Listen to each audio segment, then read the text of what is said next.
بسم اللہ الرحمن الرحیم صلو علیہ وآلہ۔ صحیح بخاری حدیث نمبر 341۔ حضرت عمار رضی اللہ تعالیٰ عنہ نے عمر رضی اللہ تعالیٰ عنہ سے کہا کہ میں تو زمین میں لوٹ پوٹ ہو گیا۔ پھر نبی صلی اللہ علیہ وسلم کی خدمت میں حاضر ہوا تو آپ نے فرمایا کہ تیرے لیے صرف چہرے اور پونچھوں پر مسح کرنا کافی تھا، زمین پر لیٹنے کی ضرورت نہ تھی۔ صحیح بخاری حدیث نمبر 342۔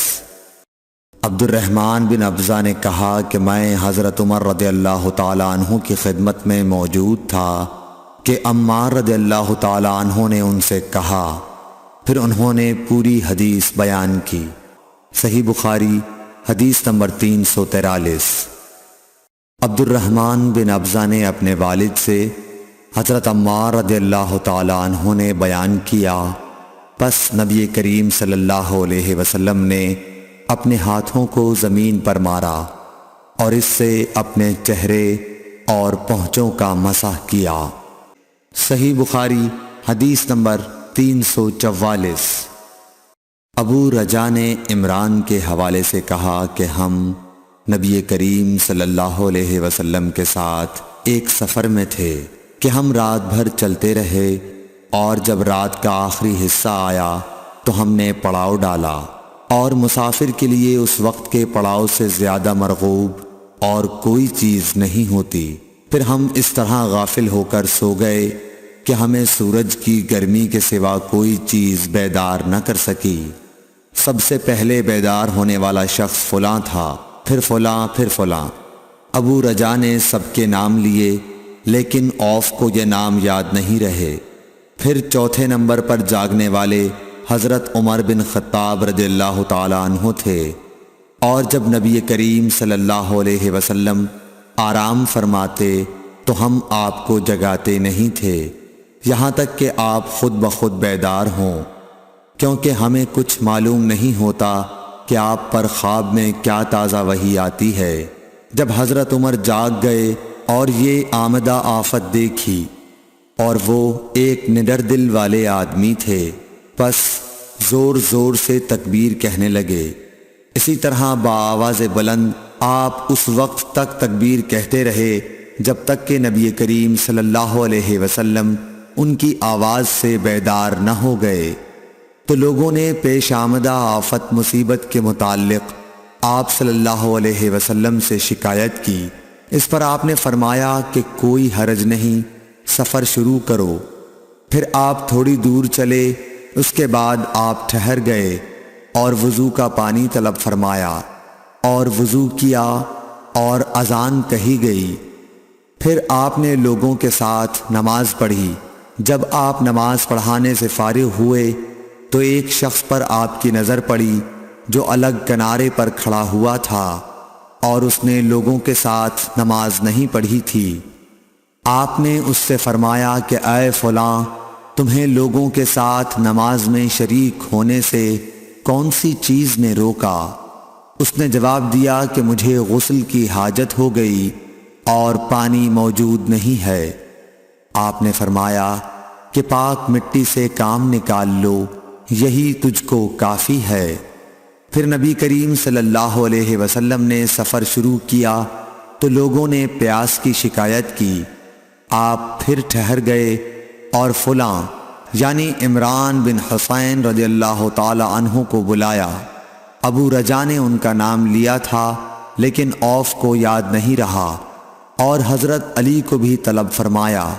ان دونوں سے آپ نے فرمایا کہ جاؤ پانی تلاش کرو۔ یہ دونوں نکلے۔ راستے میں ایک عورت ملی جو پانی کی 2 پکھالیں اپنے اونٹ پر لٹکائے ہوئے بیچ میں سوار ہو کر جا رہی تھی۔ انہوں نے اس سے پوچھا کہ پانی کہاں ملتا ہے؟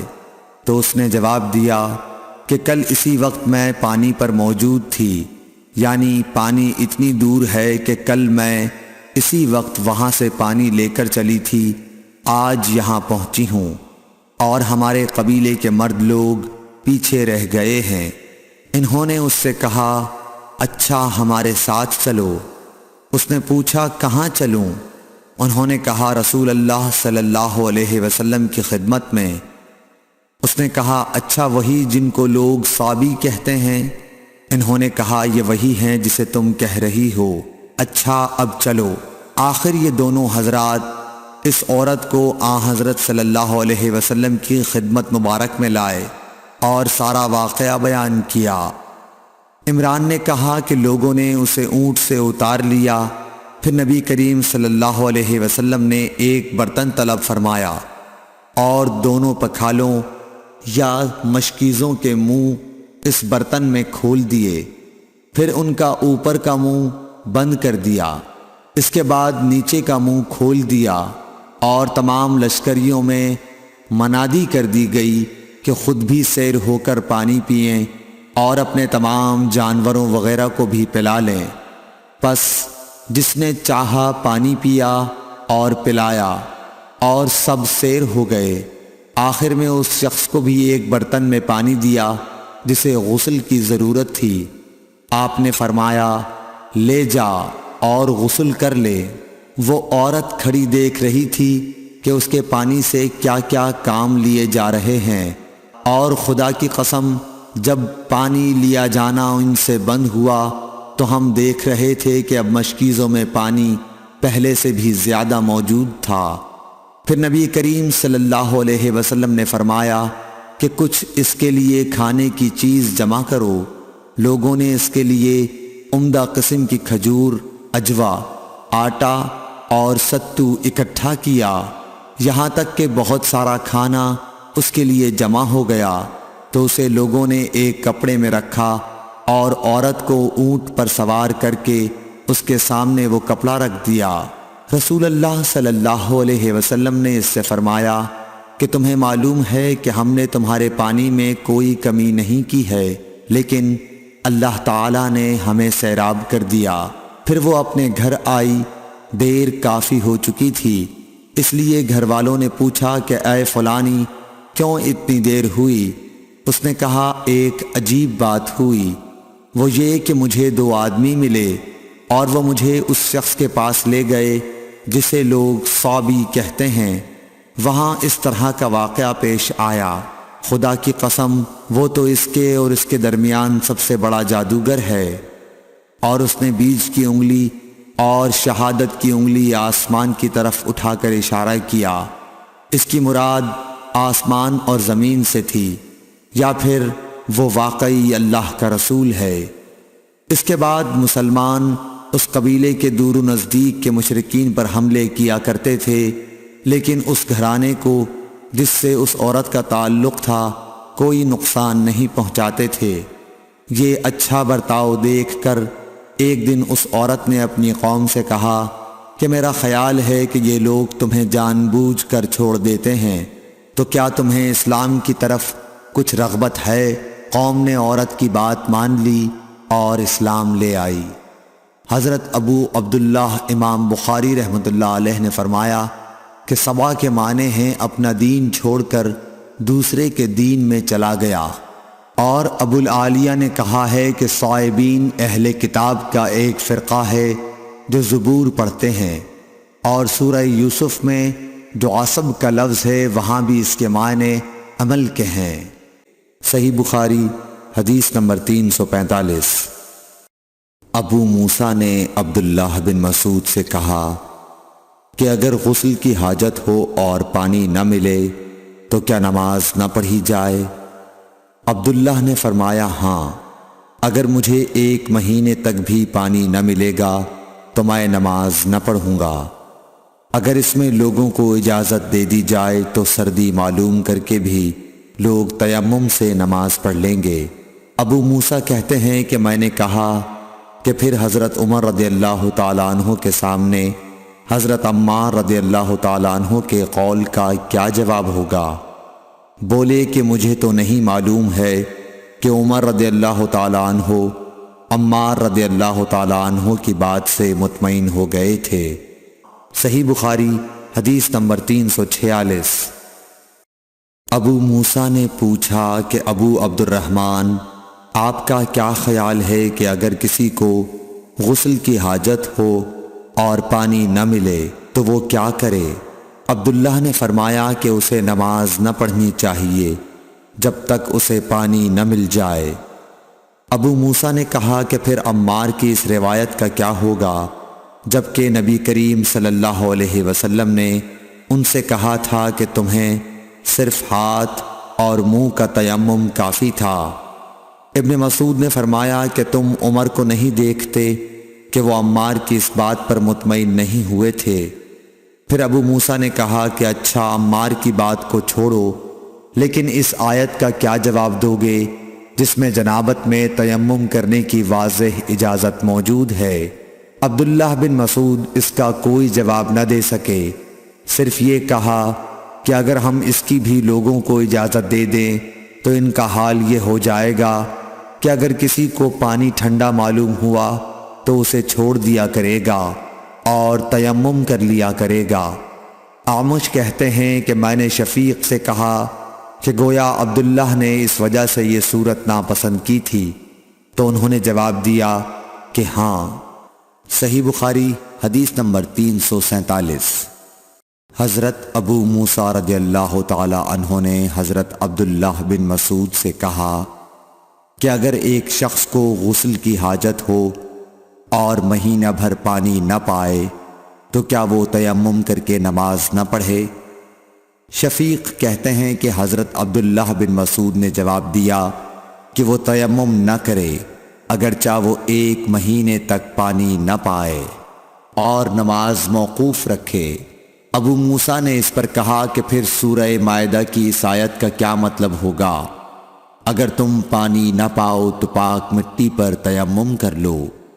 حضرت عبداللہ بن مسعود بولے کہ اگر لوگوں کو اس کی اجازت دے دی جائے تو جلد ہی یہ حال ہو جائے گا کہ جب ان کو پانی ٹھنڈا معلوم ہوگا تو وہ مٹی سے تیمم ہی کر لیں گے۔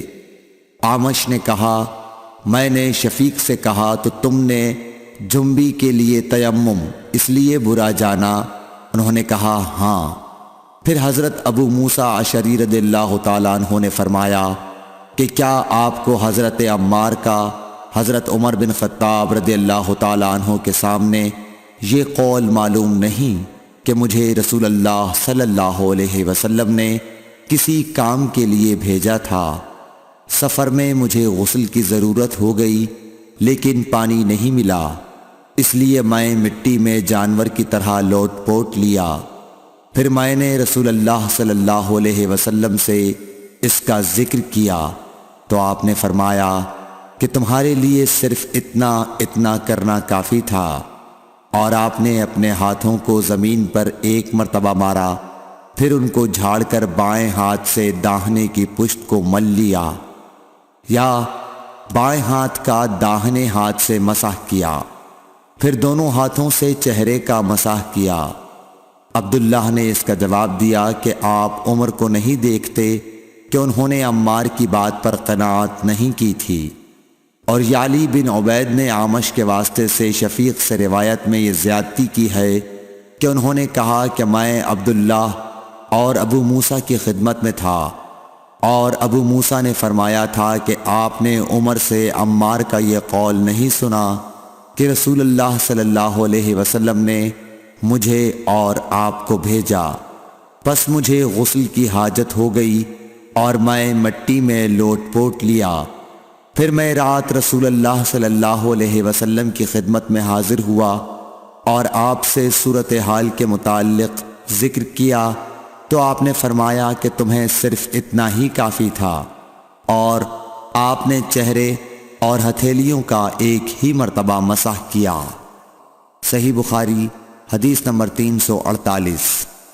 عمران بن حسین خزائی سے روایت ہے کہ رسول اللہ صلی اللہ علیہ وسلم نے ایک آدمی کو دیکھا کہ الگ کھڑا ہوا ہے اور لوگوں کے ساتھ نماز میں شریک نہیں ہو رہا ہے۔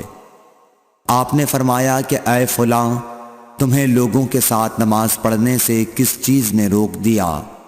اس نے عرض کی یا رسول اللہ، مجھے غسل کی ضرورت ہو گئی اور پانی نہیں ہے۔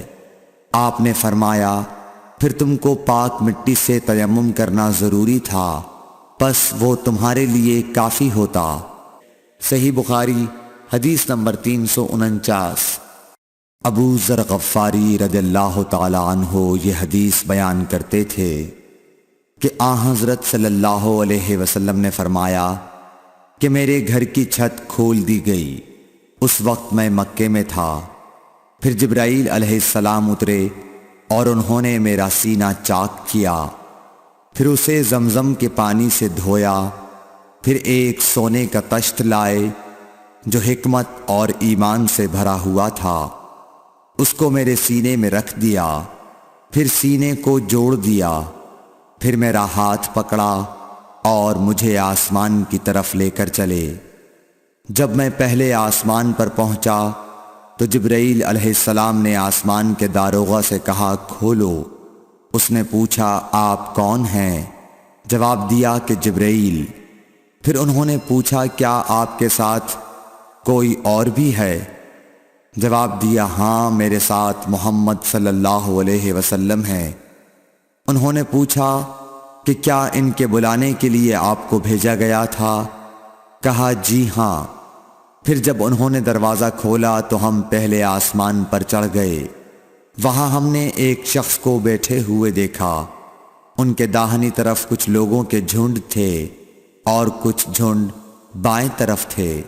جب وہ اپنی داہنی طرف دیکھتے تو مسکراتے اور جب بائیں طرف نظر کرتے تو روتے۔ انہوں نے مجھے دیکھ کر فرمایا آؤ اچھے آئے ہو، صالح نبی اور صالح بیٹے۔ میں نے جبرائیل علیہ السلام سے پوچھا یہ کون ہیں؟ انہوں نے کہا کہ یہ آدم علیہ السلام ہیں، اور ان کے دائیں بائیں جو جھنڈ ہیں یہ ان کے بیٹوں کی روحیں ہیں۔ جو جھنڈ دائیں طرف ہیں وہ جنتی ہیں، اور بائیں طرف کے جھنڈ دوزخی روحیں ہیں۔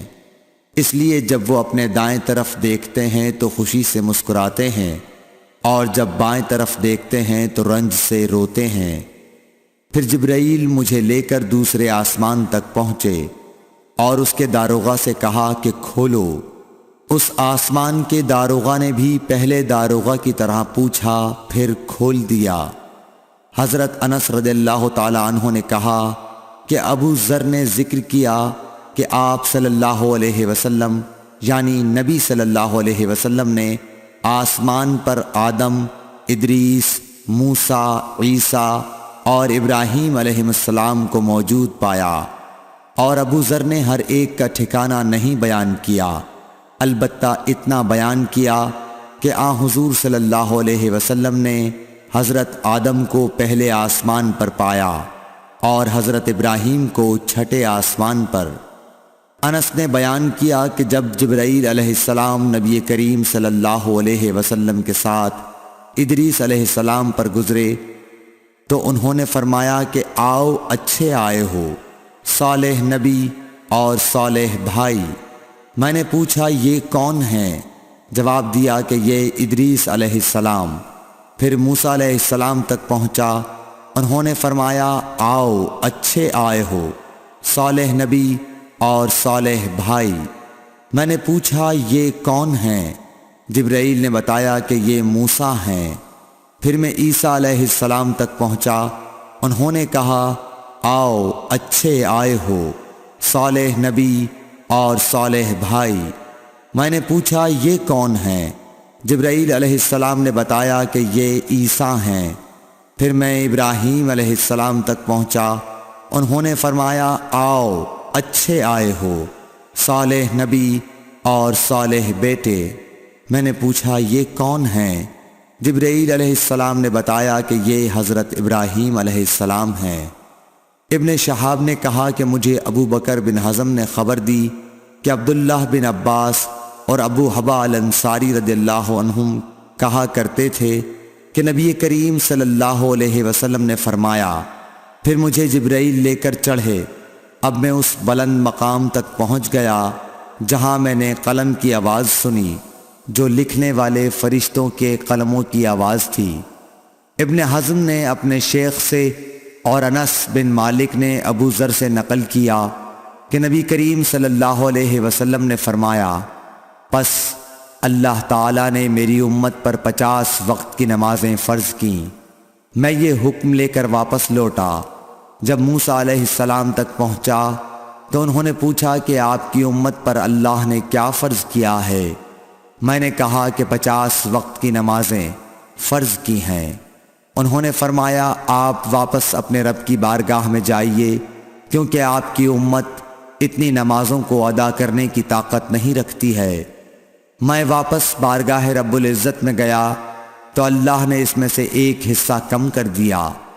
پھر موسیٰ علیہ السلام کے پاس آیا اور کہا کہ ایک حصہ کم کر دیا گیا ہے۔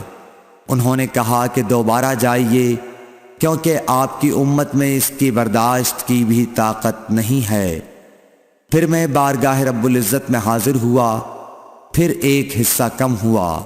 جب موسیٰ کے پاس پہنچا تو انہوں نے فرمایا کہ اپنے رب کی بارگاہ میں پھر جائیے، کیونکہ آپ کی امت اس کو بھی برداشت نہ کر سکے گی۔ پھر میں بار بار آیا گیا، پس اللہ تعالیٰ نے فرمایا کہ یہ نمازیں عمل میں 5 ہیں اور ثواب میں 50 کے برابر ہیں، میری بات بدلی نہیں جاتی۔ اب میں موسیٰ کے پاس آیا تو انہوں نے پھر کہا کہ اپنے رب کے پاس جاؤ، لیکن میں نے کہا کہ مجھے اپنے رب سے شرم آتی ہے۔ پھر جبرائیل مجھے سدرۃ المنتہا تک لے گئے، جسے کئی طرح کے رنگوں نے ڈھانک رکھا تھا، جن کے متعلق مجھے معلوم نہیں ہوا کہ وہ کیا ہیں۔ اب کے بعد مجھے جنت میں لے جایا گیا۔ میں نے دیکھا کہ اس میں موتیوں کے ہار ہیں اور اس کی مٹی مشک کی ہے۔ صحیح بخاری حدیث نمبر 350۔ حضرت عائشہ صدیقہ رضی اللہ تعالی عنہ نے فرمایا کہ اللہ تعالیٰ نے پہلے نماز میں 2 رکعت فرض کی تھی، سفر میں بھی اور اقامت کی حالت میں بھی۔ پھر سفر کی نماز تو اپنی اصلی حالت پر باقی رکھی گئی اور حالت اقامت کی نمازوں میں زیادتی کر دی گئی۔ Thanks for watching. Don't